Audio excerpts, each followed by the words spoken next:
Well, hello, hello, hello, and welcome back to another episode of IET with Mike C. Man, I am so glad to be with you here again today. I've been trying to get this vlog done, but there is like every day there's breaking news, something new going on every day, it seems like. And I can't comment on all of it, but I've got some things here that I feel I need to speak about. And I'm glad that you are here joining us today. Now, today's title is quite long, but it's very relevant. Today's title is America Will Never Be Destroyed from the Outside. If we lose our freedoms, it will be because we have destroyed ourselves from within. That's today's title. And here's a story that kind of goes to that. Have you heard about Bubba Wallace, NASCAR driver? A noose was found in the garage of NASCAR driver Bubba Wallace. If you don't know who Bubba Wallace is, he is the only black driver in NASCAR. He spoke out asking that the Confederate flag would no longer be flown or allowed to be flown at NASCAR races. And guess what? Man, in a very short period of time, NASCAR agreed with him. NASCAR said that the flag, the Confederate flag, goes against everything that they stand for. So they have banned the Confederate flag from all NASCAR sponsored events. That's great. Soon after that, though, you had a NASCAR truck driver owner by the name of Ray, and I believe it's pronounced Cicarelli, or Cicarelli. It's Ciarelli. Cicarelli. I think that's it. Cicarelli. Cicarelli says he won't continue in NASCAR after this season. And here's why he says that, y'all. He says it has nothing to do with the Confederate flag. He says, I don't believe in kneeling during the anthem, nor people's rights to fly whatever flag they love being taken away from them, he says. I could care less about the Confederate flag, but there are people that do, and it doesn't make them racist. All you are doing, he says, is effing one group to cater to another, and I ain't spending the money we are to participate in any political BS, Mr. Cicarelli says. I got one thing to say to you, Ray. Here's what I got to say to you. First, I don't remember anybody saying, Ray, that you had to kneel for the national anthem. That's a freedom you have. You don't have to do that, okay? But the freedom for another American to do so is not disrespect to our flag, Ray. I'm sure you didn't speak out on that true injustice, did you? Look, Ray, I do agree with you, though. A person wanting to fly the flag does not make them racist, Ray. You are just right. You are so correct with that. I agree with you. What that makes them, in my personal opinion, Ray, is insensitive. Insensitive. I applaud you, though, for taking a stand. That's a freedom Americans died for you to be able to express. It's just sad, though, Ray, you're standing, which sounds like, I don't know, it sounds to me like you don't agree with other people having the same freedoms that you do, Ray. Okay? And I'm going to tell you why it's so insensitive, the Confederate flag. Ray, the people who held that flag, who fought for that flag, Ray, they were fighting for slavery to continue in this country. So, Ray, it's insensitive of you to favor that. You're not thinking about the people who were held in bondage, who were held in slavery, and what that flag means to them. You probably don't care, though, Ray. So, I don't need to go any further with you on that, do I? But it just really shows a lack of empathy. Or maybe there's some other reason, Ray, that you're not sharing with us why you think it's okay for that racist flag to be flown. Man, aren't you glad men and women died so you would have that freedom to speak as you have, Ray? Died for you to have the freedom to be able to voice your displeasure, Ray. It's just sad that it appears you don't believe Americans died. White Americans, black Americans, you don't believe that Jewish Americans and Christian Americans died, Ray, for other people who don't look like you to have those same freedoms that you do, Ray. That's really sad, man. Look, Mr. Ray. Also, it's so very sad that you either aren't aware that thousands of brave Americans died so that that flag would have no right to be flown in this great country, Ray, or you just don't care. Who knows, Ray? Look, I'm going to say this again. I'm going to read our title to y'all again. America will never be destroyed from the outside. If we lose our freedoms, Ray, it will be because we have destroyed ourselves from within. Now, look, that quote is oftentimes attributed to Abraham Lincoln, but he never said nor wrote those words. Here is what I found in doing a little research, and I got this from Snoop. The phrase was actually a paraphrase, Ray, a concept that Lincoln wrote in 1838, a speech he delivered in Springfield, Illinois.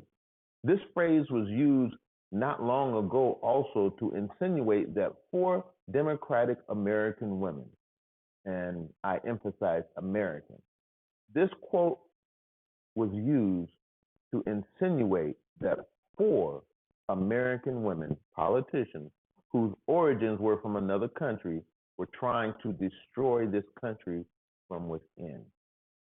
That's not true. And that's very dangerous. Very dangerous. The Westerns that I used to watch when I was a kid, the ones with the cowboys and the Indians, Native Americans, is what they really are. Those Indians in those movies would have said this about sayings like that, phrases like that, when someone is saying something like that. Those Indians would have said, white man speak with forked tongue. Forked tongue. When I was a kid, my grandfather would not let me call anyone a liar. We couldn't do that. We'd get in big trouble when we called people liars, okay?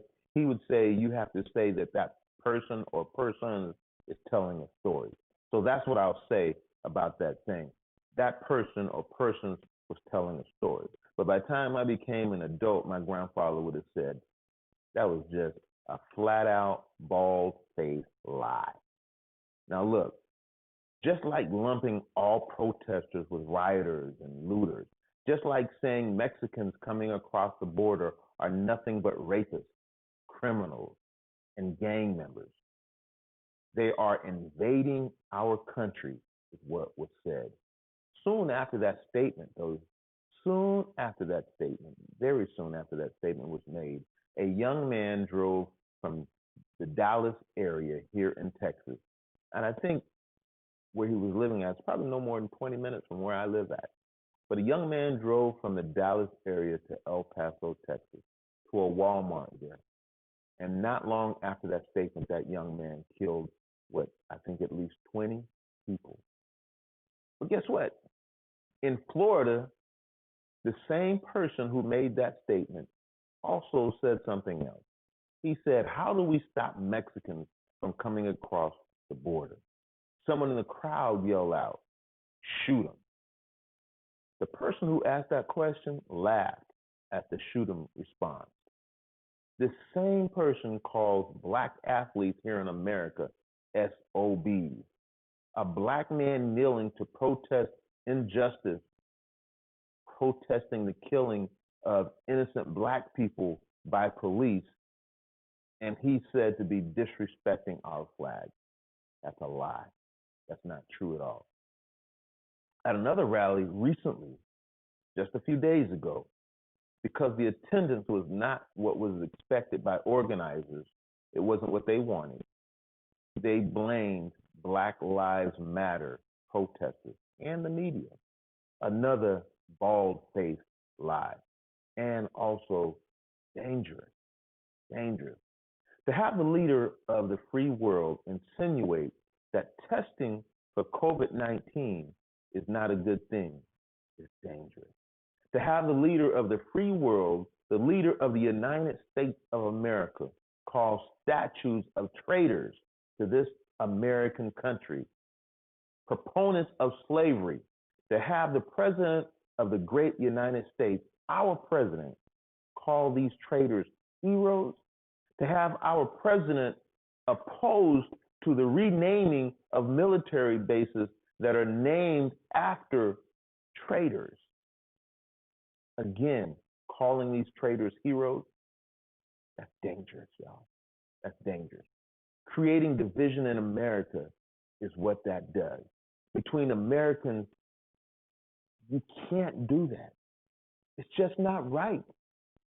Creating division, it's dangerous. When you say all of these things, exactly what are you doing? What you're attempting to do, again, is divide this great land, this great country of people, people that are as different as night and day. Yet, when all these different people, white people, black people, Latin people, Asian people, Native American people, Christian people, Jewish people, Muslim people, Sikh people, Hindu people, Republican people, Democratic people, and independent people. When all of these people come together, you know what you have? You have the greatest people to ever walk the face of this earth, Americans. United States of America, Americans. Do you know what makes sports so valuable? Sports teaches people how to put their differences behind them and come together as one body. It teaches people how to work together. Now look, I know you've heard me say this before, but I'm going to say it again.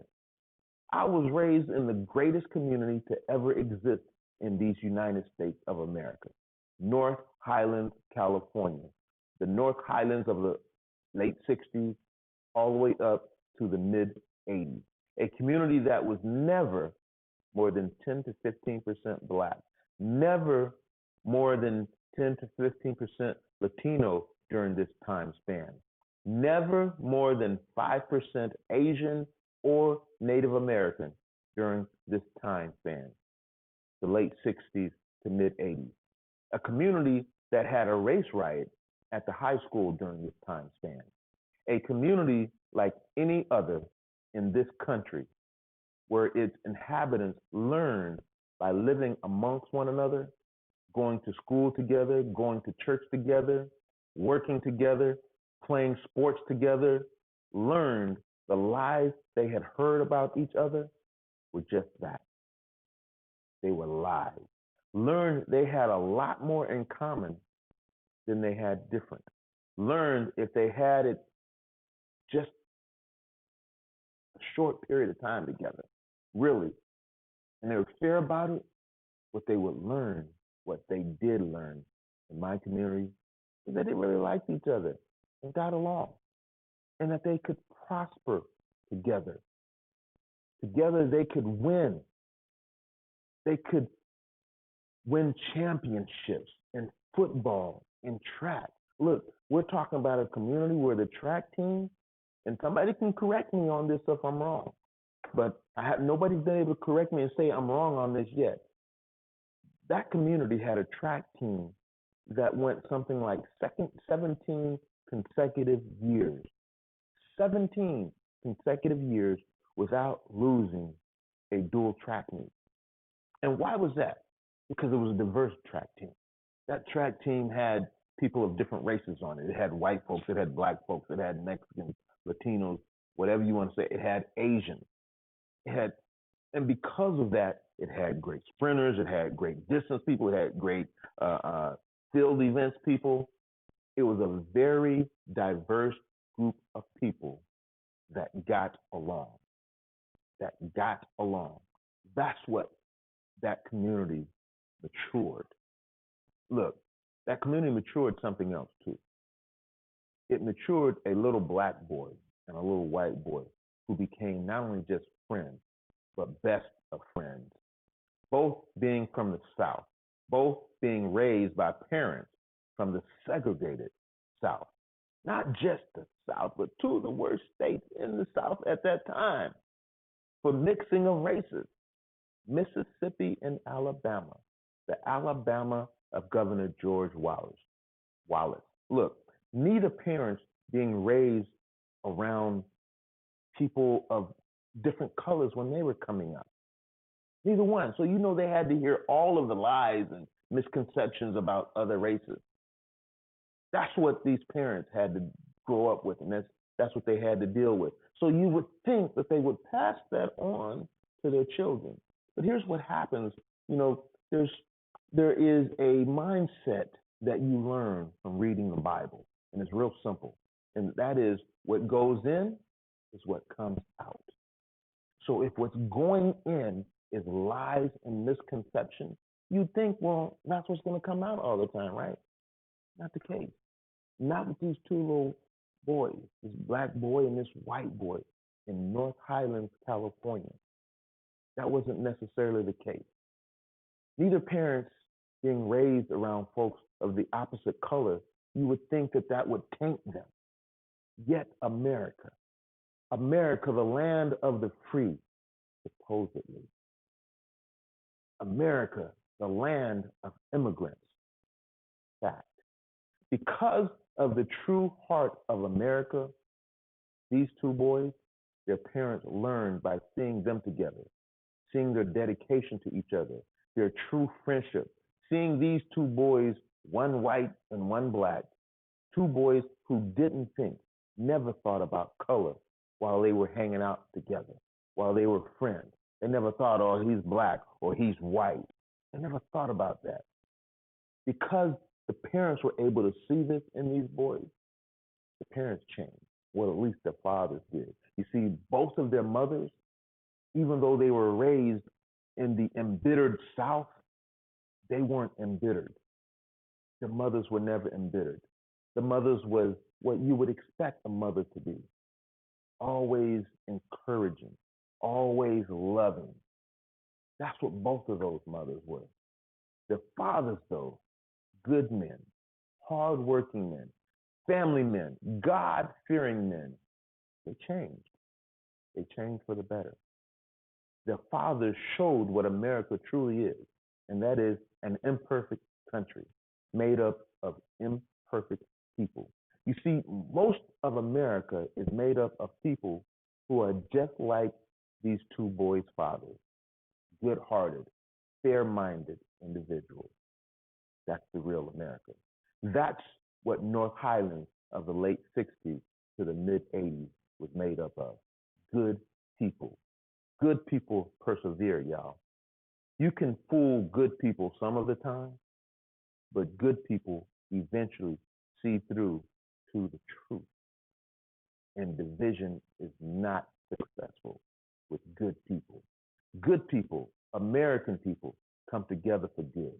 And when they do, they win. They win world wars. They win Olympic championships. They create the greatest economy the world has ever seen. They eradicate evil like slavery and Jim Crow and systemic racism. When you see white people, Americans, marching for Black Lives Matter, with very few black people in the protest, I say, watch out, world. Watch out, evil. Watch out, lies and division. Watch out, systemic racism. And hello, the real and true America. I say America will never be destroyed from the outside. If we lose our freedom, it will be because we have destroyed ourselves from within. And that ain't happening yet. I don't think it will happen in my lifetime. Because evil, we see you. Division, we see you. And anyone that is working with division, you've already lost. Just look, man. Just look at all of the marches. Look at who's been marching, not just in the United States of America. Look all across this great world. What do you see? What do you see out there when you look at all of the marches and the protests throughout the entire world? Who do you see marching? You see white people. You see black people. You see Latin people. You see Asian people. You see Native American people. You see European people. You see Asian people. You see African people. You see Australian people. You see Pacific Islander people. What you see is good people standing together for right. And that is what the real America is all about. The real America is a land of diverse people of all races, creeds, colors, religions, who will not be defeated nor divided.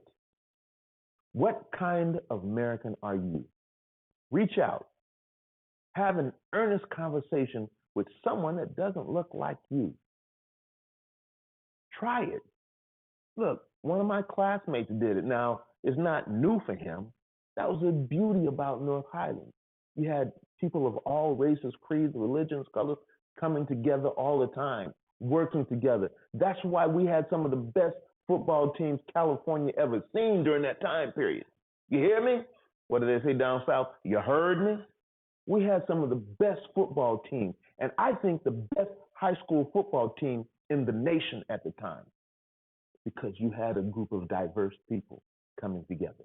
That's what makes America. You see, that's why America doesn't have to be made great again. America never stopped being great because it never stopped being diverse. What makes America great is this diversity. Different people of all races, creeds, colors, religions coming together for one goal, and that's to be the greatest planet ever on the country. So look, do like my buddy Dave did, my classmate Dave did. Educate yourself or re-educate yourself. Dave called me and that's what he said he was doing. He was educating himself. Try it. Reach out to someone that does not look like you and start a conversation. Ask questions, answer questions. And look, if it doesn't happen the first time, don't give up. Try again. And be receptive yourself to someone trying to engage you in the same type of conversation. If you want to know what's next, next starts right here, right now, with you. With you reaching out and starting a conversation. With you standing up for right. With you saying that that's wrong. You know, I might have said before in a previous episode that I was at a church rally because I really was wondering, where are the churches at with all this stuff going on, man? All these marches taking place all across the country, all across the world. Where are the churches at? And actually, I went to a rally here in Cullen County a couple of weeks ago. And man, there were thousands of people out there. And again, it was people of all races out there. And I heard pastors of predominantly white churches get up and speak and say, we have got to start taking responsibility. We have to do better. That's the steps that it takes to eradicate systemic racism, recognizing that it exists. Remember I said this a couple of weeks ago. You need two things for major change to occur when you're talking about systemic racism, when you're talking about civil rights. You need two things to happen in order for change to happen. First thing is the people who are being oppressed have to stand up and say this is wrong, and we're not going to take it anymore. You know, you might not get everybody, but the majority of those people need to stand up and say that. Then what you need is the majority of Americans, which is predominantly Caucasian, need to stand up and say this is not right. Not allow it to continue to happen anymore. Speak up and do just what people all across this country and all across this world are doing. Take a stand. A lot of people are taking a stand by marching. There's things that you can do if you don't march. What you can do, things you can do in your own neighborhood, in your own household to eradicate systemic racism. And look, you can't fall for the okie doke, folks. You got to stop falling for the okie doke and the attempt to divide us. Just like when the marches first started, and you heard certain people saying that, the marchers were rioting and looting. Those weren't people who were from the marches that were rioting and looting. You may have had a few people who got pulled in inadvertently, but most people who were marching did not participate in the riots, did not participate in the looting. So don't believe the hype. Don't believe the okie doke. Don't fall for it. Stay strong. Stay unified. Stay right. And you know what? Stay American, because that's what we all are. Americans. Thank you. Y'all enjoy the rest of your day.